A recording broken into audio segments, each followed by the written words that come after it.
Welcome back. You're watching The Full View. Well, a Brexit deal has been agreed. Does that mean that it's all done? Well, it is not that simple.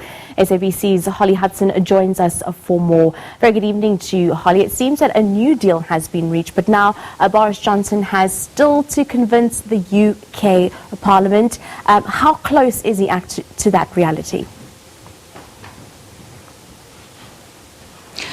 Well, it's very much going to be a challenge for Boris Johnson. You might be forgiven for thinking that Brexit has actually been done today. The amount of smiles and cheers and pats on the back that we saw across the channel over in Brussels with negotiators and the Prime Minister himself. But of course, we have been here before. This very much is a case of deja vu in many ways. Theresa May did come back from Brussels with a deal, but of course, her downfall, her biggest obstacle was getting that deal through Parliament. She failed 3 times to do that, and of course that sealed her fate. This is now what Boris Johnson, the hurdle that Boris Johnson now has to face. He has struck a deal, the UK government and himself has struck a deal with the EU, as Theresa May has done, but he has to get it past MPs here at Westminster. Well, how difficult is that going to be? What has he actually done to change the withdrawal agreement, to get rid of that Irish backstop, that contentious Irish backstop, which you may remember was the fail-safe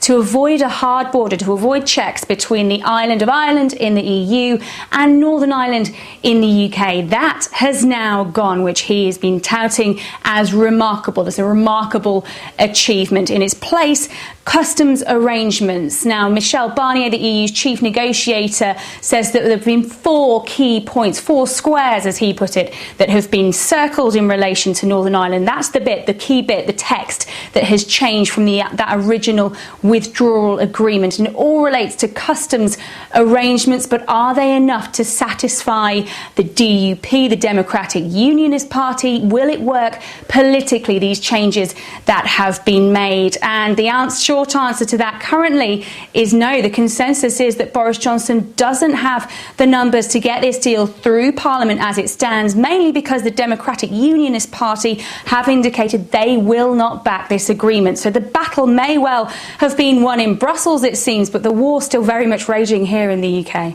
Yeah, well, we've heard some of the likes of Jeremy Corbyn saying that this is actually worse than the initial deal that was initially put on the table.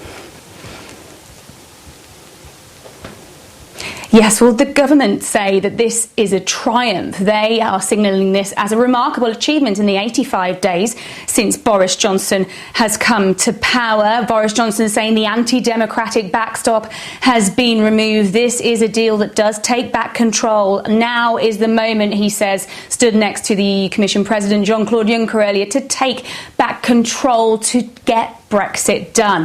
However, the reaction, as you said there, from the opposition and from among other MPs has not been particularly favourable in Boris Johnson's eyes. Jeremy Corbyn, as you mentioned there, saying this deal is worse than Theresa May's. This is just a high-wire act of Boris Johnson to persuade MPs to back his deal. The Liberal Democrats, the Remain supporting party here in the UK, saying this is a bad deal, even going as far as to call it a national embarrassment that threatens the economy. And as we've previously mentioned, the Democratic Unionist Party, which support the Conservatives here in government, their support is going to be crucial for Boris Johnson, signalling they will not support it. As their name suggests, they're the Unionist Party. They've always wanted Northern Ireland to be treated in the same way as the UK, and these customs arrangements, they feel, do set it apart. So they will not support the Prime Minister, and their support could be crucial in what's now being dubbed as Super Saturday, the first special session of Parliament to sit since the Falklands in 1982. So essentially, what has the official word been from Northern Ireland on the matter?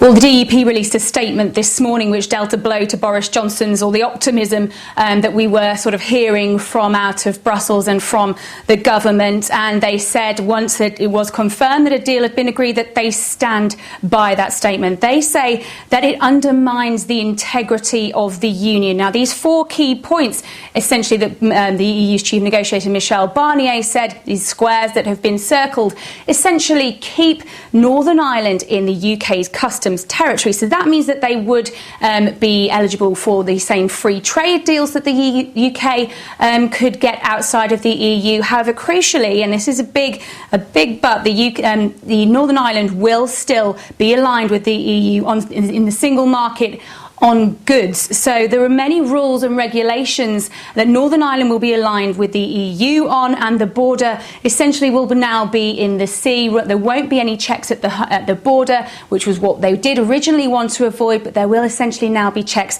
at ports and airports. Now, crucially, the DUP had a veto on these arrangements in the previous agreement. That has now gone. They will get a vote in the next 4 years on whether to continue with these customs arrangements, but that is not enough for them. So they, again, very much taking this stance that they will not support the government, and that could really hamper Boris Johnson's chances of getting this deal past Parliament. We'll leave it there. Holly Hudson for SABC News in the UK, just taking us through that Brexit deal that seems to have been reached. However, it still needs to get consensus from the UK Parliament.